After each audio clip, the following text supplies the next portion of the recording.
welcome back, guys, to another episode of Not Another FPL podcast. It's with me, Dom, and my good friend James. Evening, everyone.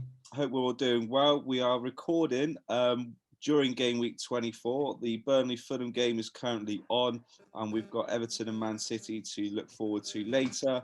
But let's have a little look then. James, how are you currently getting on in the game week? Yeah, so okay at the minute. 54 at the moment with 3 City to play.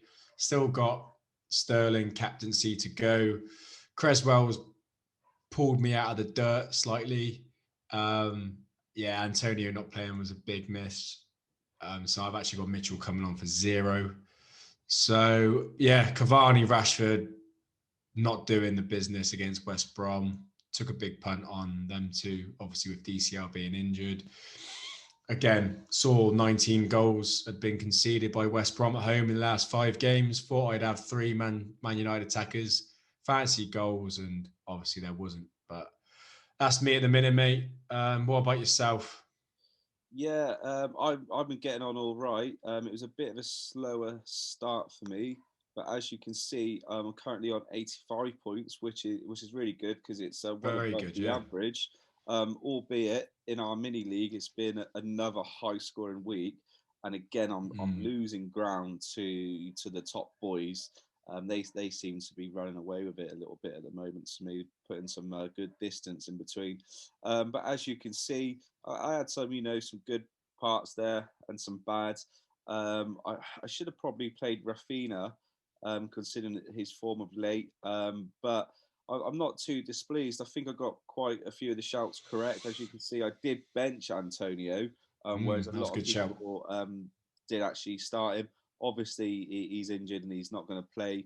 Frustratingly, there's players out there, managers out there who are going to have Barnes come off their bench and other players, which you know my thoughts about when managers get their team selections wrong and then they get an out of a jail card. It's one of the most frustrating. That's what the squad's for, isn't it? As they say. It's not, mate. It's what luck is about, and it's poor management. And these managers need to look at themselves and say, "How am I getting this so wrong? I'm so bad at this game. Not I'm going to be lucky and get points off their bench." That's one way of putting it. It's just because it just never seems to happen to me, so I'm a bit bitter about that. But if anyone from the FPL official FPL league is listening, I do think that if a sub comes off of your bench to play, I think you should only get half of their points. You shouldn't get fully rewarded for poor management, in my opinion. That's interesting. But hi ho, it's a positive game week so far. It's 85 points, and I think when you get a double haul off your bench next time, mate, I'm going to bring that up, and we'll see if you have the same sort of tone, because it does swing around in roundabouts, mate, and you have got a good enough bench there to. Where it could happen. So it'll be interesting. Possibly, mate. But I won't be singing those praises when that happens. I will be fully telling you how lucky and fortunate I was for that to happen. True. It is luck. But also, I don't know if Gundo, we haven't got the team news yet, but Gundo don't look like he's going to play against Everton, which 38 points, I'm happy with that. I can't be sad that he ain't going to play against Everton. You never know. Digne might do something, and hope Cancelo plays. And a bit of a shame about Ben Mee, but safety first. So with no further rambling, how are you looking for game week 25? Well, it's an interesting one, mate. It's a really interesting one, because I was obviously tempted to go and play my wild card this week and get a massive squad in for 26 and play the bench boost, but there's been no fixture rearrangements been announced as of yet. So I've already lost, I think, 0.4 million from players going up since the beginning of the week. I'm hoping for a big fixture release tomorrow, being Thursday, the 19th of Feb. And then hopefully then have some direction then on playing the wild card for 25 and then bench boosting in 26. That's plan A. Plan B is actually just doing it anyway. because I've heard there are a lot of fixtures that are still going to go ahead and they might get released after the deadline on Friday. Or I just sit tight and do a simple move of Dyer out for Dallas. So massive decisions to make actually in the next 48 hours. Yeah, so And you've got a lot to consider there, haven't you? And I big suppose time. It's those also coming out are gonna, yeah, what doubles are going to be announced, because there's a lot of possibilities. There's a few that are looking more likely than others. But it'll all have a massive effect on my wild card. And that's why I haven't really made a wild card, because there's too many outcomes and I might not even, press the button. To say that I made one up when you asked me quickly, what would be a wild card? I said I made it on the spot. And from then, 4 players have gone up. So, but yeah, it's crazy how they've not released the fixtures. I thought they would have by now. I don't know if they're waiting for the Europa League and Champions League. Still not sure what they'd be waiting on, obviously, because it's 2 legs.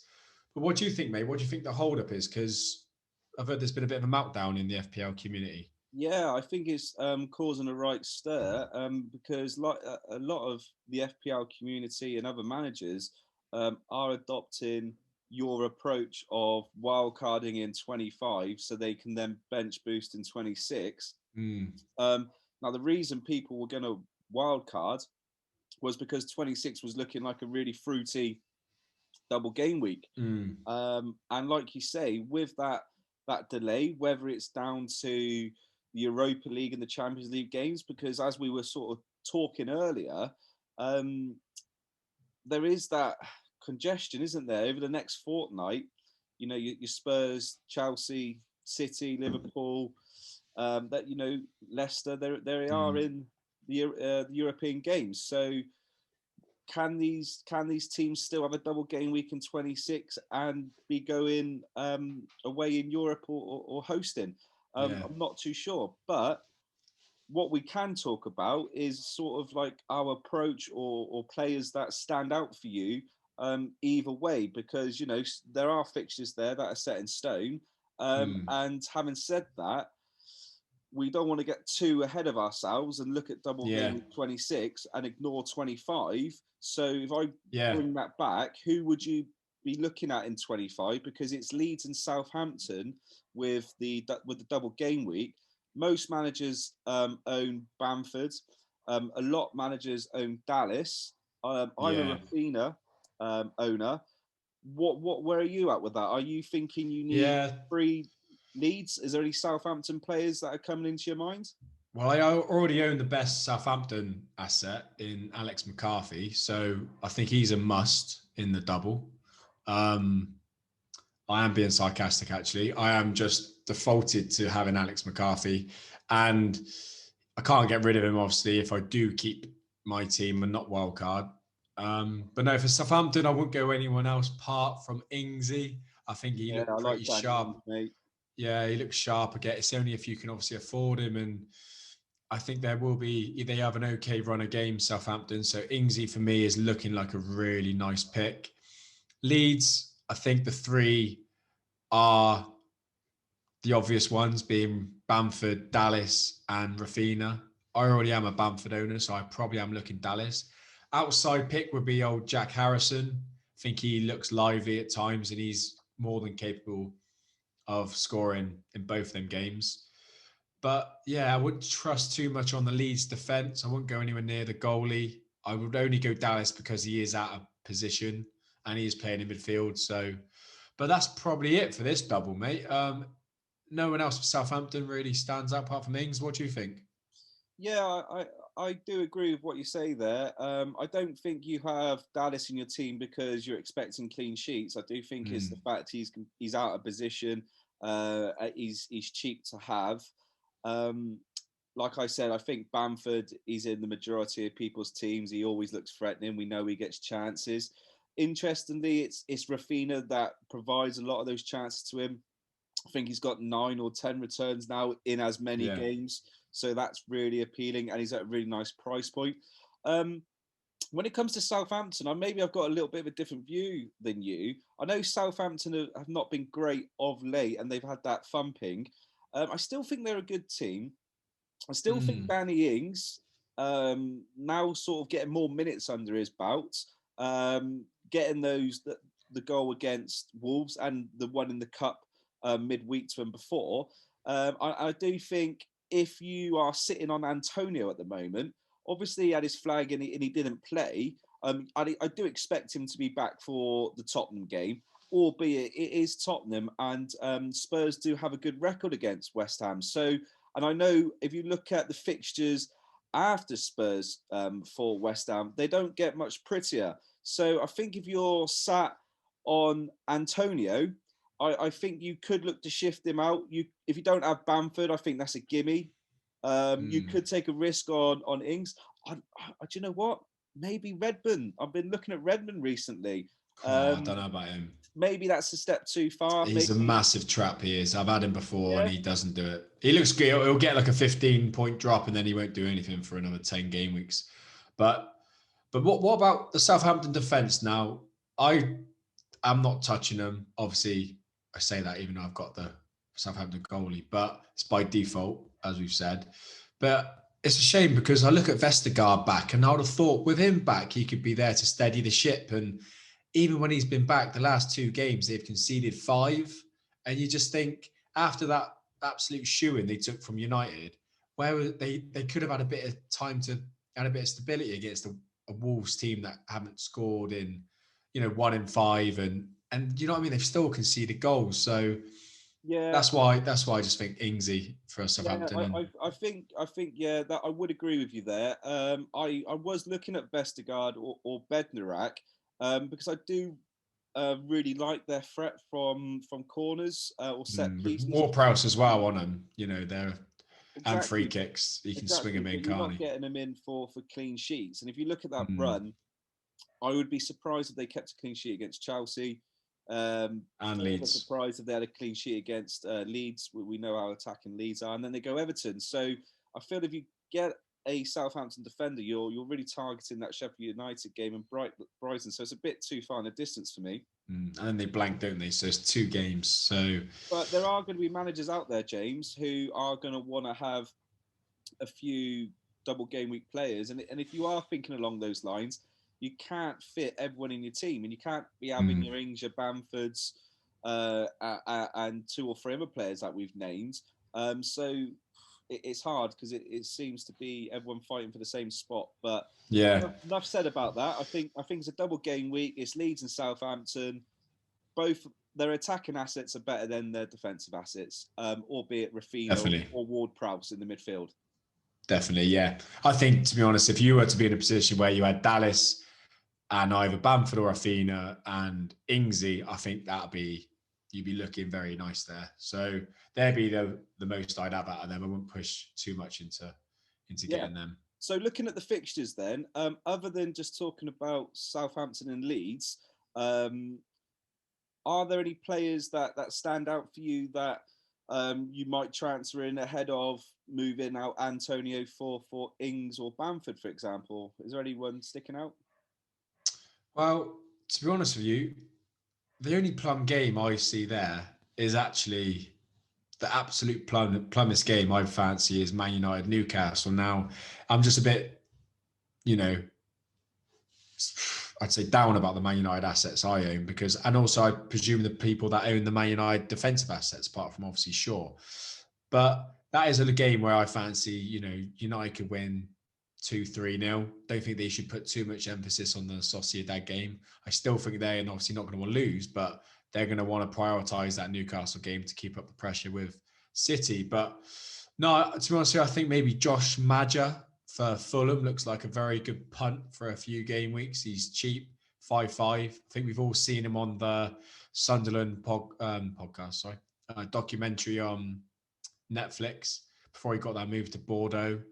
Now he's at Fulham and he's done him a massive favour by getting that brace, and he looks sharp against Everton. So he'd be a very wild punt, Josh Maja, this week. They've also got a couple of good game weeks. And also maybe a Chelsea asset is the return of the Werner. Is he looking, I'll tell you what, as a Chelsea fan. I'm a Chelsea fan, and Tuchel's been brought in to get these assets firing. And at the moment, Havertz isn't in the picture, but Werner definitely is. I don't see him being dropped anytime soon. He actually played really well against Newcastle, got a goal and an assist. He got an assist the game before. And I think with someone like Werner, he's a really streaky player. If you've seen him at Leipzig, when he scores one, he tends to go on a run of scoring 4 or 5 or 6, and then he might go quiet for a few games. So if you really are taking a bit of a gamble and want to go different, and the reason I say it is going different is because, again, he's in that striking position where I can name 3 or 4, possibly 5 assets in FPL that people are going to choose over Werner. So it really is going somewhere different, and I wouldn't put you off it. The only thing I would be concerned about is a very tricky game in the Champions League against Atletico Madrid, and I expect him to be playing both of those games. So that's true. Does he see a little rotation in the league? Possibly. Tammy looked injured, so maybe less likely. But we and he does play out on that left of the attacking three rather than straight down the middle. But I like Werner, and he is on my radar. That also brings up to the topic, which I'm also got that I don't know, big question in my wild card is, if you was me then and on your wild card, would you go with a few players, obviously, that don't have that European football, the likes of obviously Villa, the likes of the West Hams, the likes of the people like Fulham fighting for their life even, so do you know what I'm trying to say? Like, are these double game weeks that are coming up for these big teams that haven't got the biggest squads and the European football, is that going to be too much for the assets? And then you're going to see minutes, obviously, be rested. Sorry. Well, I think there, James. I think I do think that if you are wildcarding, then it's not a simple balance anymore. I mean, would you have 3 Man City assets, for example, knowing how much they get rotated anyway, and in a season where it's even more squashed together, less time between games, we know like Pep really wants to have that Champions League run. It's not as black and white as it may have been last season or the season before. I do think you have to look outside the box and go, right, do I have the next 4 or 5 game weeks targeting someone like Aston Villa, who could play 6 Premier League games in the space of 3 game weeks? Exactly. And if you do, you could really see a jump in rank rather than go in for, say, your Cancelo and your Diaz. You might go for someone like a Target and look elsewhere. So if I was in your position, I would be more inclined to take a few punts, but then at the same time, in the back of the mind, safe play often gets rewarded in FPL, and it's a fine balance. You've got to take a really it is a balance, isn't it? Approach. Yeah, and that's why it's still obviously a lot to figure out in the next 48 hours. But yeah, I think there definitely will be a few players I will be bringing in who won't be playing European football, purely because I want them 90 minutes. And I think there could be a big swing of points gained from players who actually pick with the teams who have doubles but don't have that European Cup football, because I don't know how they're going to do it. I think it's too congested at the minute. I think that's also why they haven't been released. I think there's too much going on. But anyway, it should all be released, obviously, within hopefully the next 48, if not by this time next week, you'd expect. But yeah, so moving on then, Dommy, what's your move anyway for this week? I think I've said I'm probably either going to go Dallas or Wildcard. What's your thinking? So I've got one free transfer. I can't help but think it's probably time up for Antonio now. I do really like owning someone like Antonio. I brought him in many game weeks ago for that Brucey Plum double game week he had. His fixtures now just look too tricky for me, and it looks like a good time to hop off. Having said that, I've got money in the bank, so I can pretty much go anyone. I could go Werner, I could go Vardy, Harry Kane.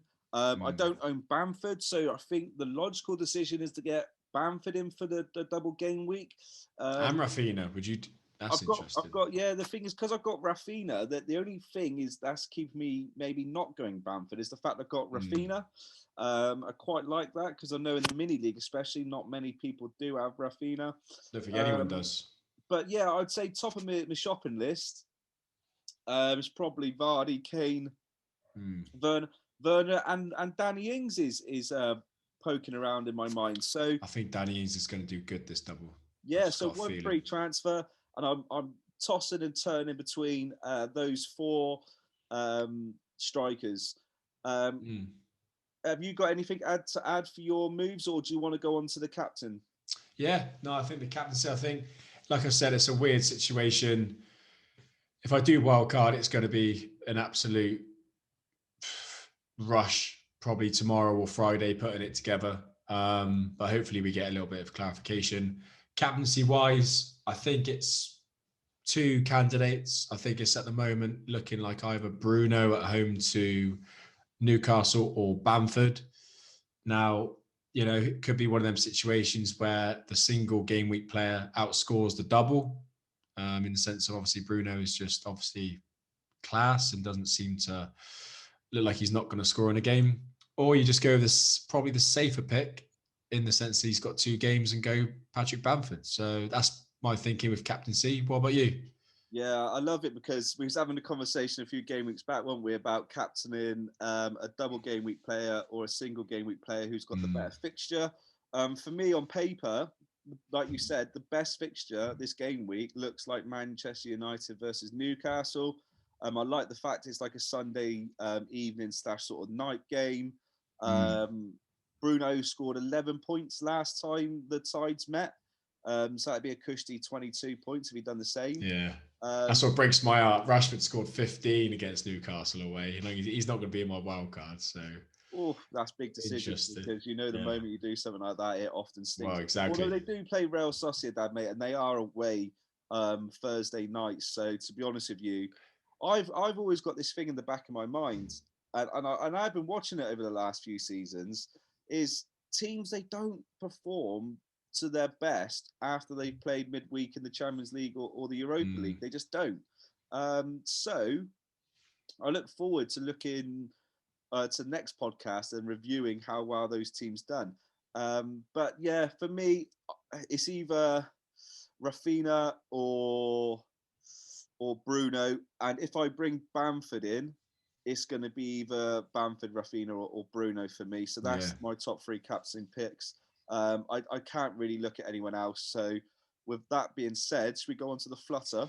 Definitely, mate. Now for me, we've got the Flutter here. Let me just get up. Who's yours for the week?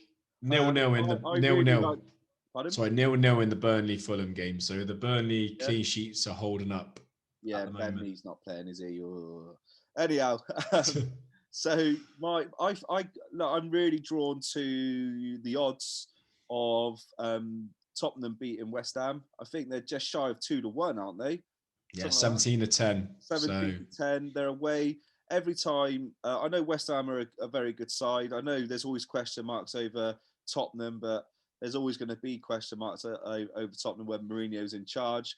I just know from the past that Spurs like playing West Ham, so I'm going to go for Spurs, mate. What about you? Nice. Mine is Liverpool to beat Everton. I know, but either sides probably aren't playing as well as what they were when they first played each other. For that was obviously, apart from Van Dijk's injury and obviously Pickford's karate, it was a pretty decent game. But no, I just fancy Liverpool might have turned the corner against Leipzig. I thought they played very efficiently and done the job. And yeah, I think they really want to start kicking on now. And Klopp looked absolutely over the moon with his players' performance. I do agree with you in the sense that teams don't perform well that much after Europe. We'll have to see actually after the 6 teams, I think, that are in Europe, or is it 5, maybe 6 teams that have got in Europe. Obviously the 3 in the Champions League, and I think the 3 in Europa, being Leicester, Spurs and Man United. And then Chelsea, City, Liverpool, Champions League. So we'll see how them 6 get on. Though, as well. But yeah, like you say, the thing is, what I would say is, like I said about Spurs liking playing West Ham, Liverpool love playing Everton. Mm. They always yeah, seem that's to get a true. result, don't they? That's true. Yeah, so it's just under 2-1, that double. So if you've got a fiver to lose, stick it on that. And we'll like to see, how we get on from next week. So I think that's a wrap, mate. A big 48 hours and a lot more to talk about come this time next week. What do you think? Yeah, awesome, guys. All I was going to say is, look, hit us up on Twitter, comment on our YouTube. We'd love to answer any questions you might have or thoughts or whatnot, like topics of conversation. We are the guys from Not Another FPL podcast. We're still looking to, grow and get bigger. So if you could pass us on to any of your mates, share, like, subscribe, you know how the jazz works. We really appreciate your support. And we wish you a good game week and look forward to seeing you shortly. Nice one, guys.